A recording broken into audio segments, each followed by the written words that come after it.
Greetings and welcome to an Iceberg tech thing. This is an Nvidia GTX 1050 Ti, a graphics card that, thanks to its high power efficiency and small size, has found its way into many a lazy gaming rig since its release in the fall of 2016. All it takes is to remove the side panel and some PCIe covers, and boom, instant gaming goodness. Rumour has it that due to the lack of current GPUs, production on this 5-year-old card has spun up once again.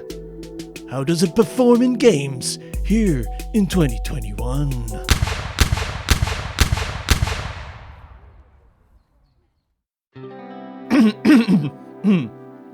Pardon the terrible impression of Clint from LGR there. My MSI GTX 1050 Ti 4GB is a small form factor model pulled from a £300 PPB, or poorly pre-built system I bought from used retailer CEX. Based on the Pascal architecture, the 1050 Ti has been an enduring favourite with enthusiasts for its decent performance relative to its power requirements. For a long time, this was the most powerful card that didn't require an external power connector, making it an ideal upgrade for an office PC or pre-built. So simple, I thought, that I could just power on my reasonably priced test system featuring a Ryzen 3 3100 and 8GB of DDR4 RAM, run DDU to remove my AMD drivers, and install the GTX 1050 Ti without a care in the world. That would prove to be a mistake. Valorant isn't a demanding game. I've successfully ran it on Intel integrated graphics and even lower powered graphics cards than that. Still, it seems there's a cap to the card's performance.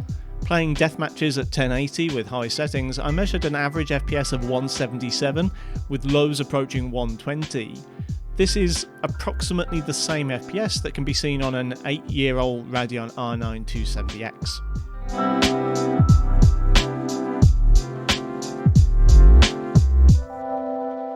I presume anyone looking to play Fortnite on a system with this card is looking to play competitively rather than stop and admire the art style. Therefore, testing at 1080 low settings with max distance scaling, I think the 151 average and 110 1% low FPS scores should satisfy most gamers.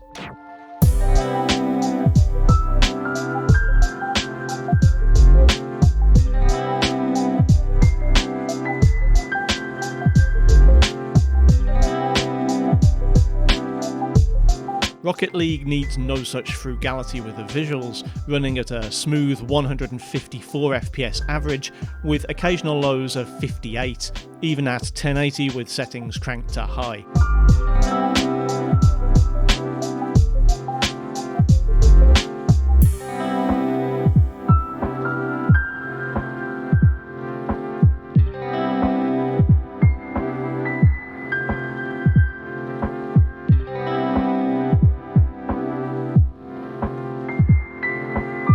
I neglected to turn the quality settings down in Doom Eternal after my RX 480 test, so I was pleasantly surprised to see the 1050 Ti still managed to turn around a solid 80 FPS with lows of 53. Dropping to low should be enough to run at a lot 60 if you prefer.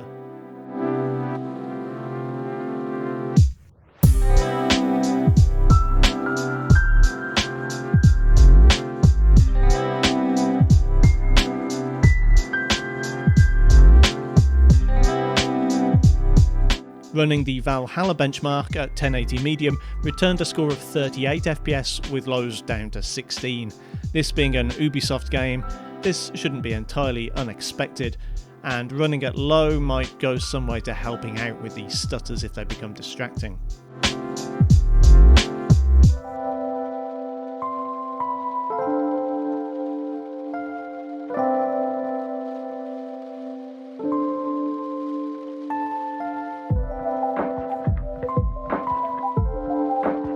The 1050 Ti worked out surprisingly well in Horizon Zero Dawn compared to the Radeon cards tested recently.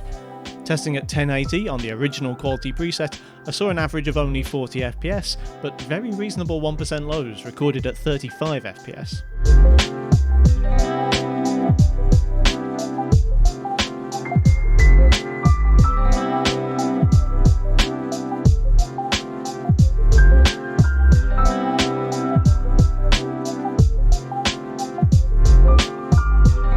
Playing the medium at high settings on a 1050 Ti is a pretty horrific experience, and not just the gameplay.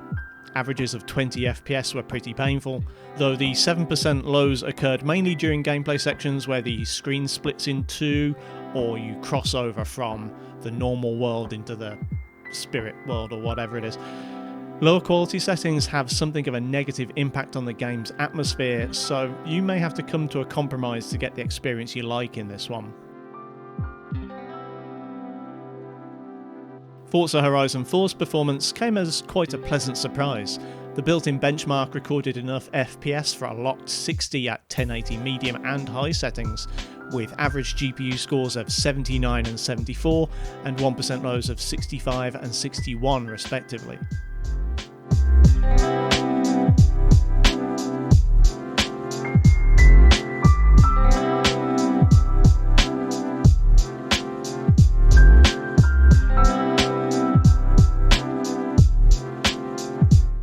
Cyberpunk 2077 is also a surprisingly good time on the 1050 Ti, with 1080 low settings delivering an average FPS of 30 with lows of 25.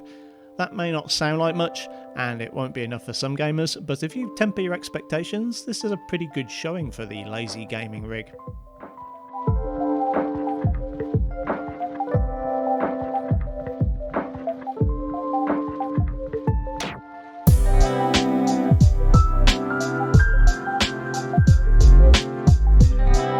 Warzone gave me some major issues on this system. Despite removing all previous drivers with DDU and reinstalling the latest Nvidia drivers, I don't know if I was doing something wrong, but textures were constantly failing to load and stutters were absolutely infuriatingly brutal. I did just about everything I could short of a full OS uninstall and reinstall, and I was getting nowhere. Removing the card from the Ryzen 3100 system and installing it into a Ryzen 5 3500X system with 16 gigs of RAM fixed 100% of the issues, and I finally returned benchmarks of 51 FPS and lows of 35. As for the issues with the first PC, I can't really put any of it down to processor or RAM, because they were certainly sufficient for the other cards I've tested. I guess a full reinstall might have helped, but at the end of the day, forget about it, Jake. It's Warzone. Okay, no more American accents for the rest of the video, I promise. Oh, and before I forget, TimeSpy scored 2363. For those keeping track, that slots in neatly between the R9 280 and 290X. Considering both of those cards require high wattage PSUs with multiple PCI Express connectors, I don't think that's anything to sniff at.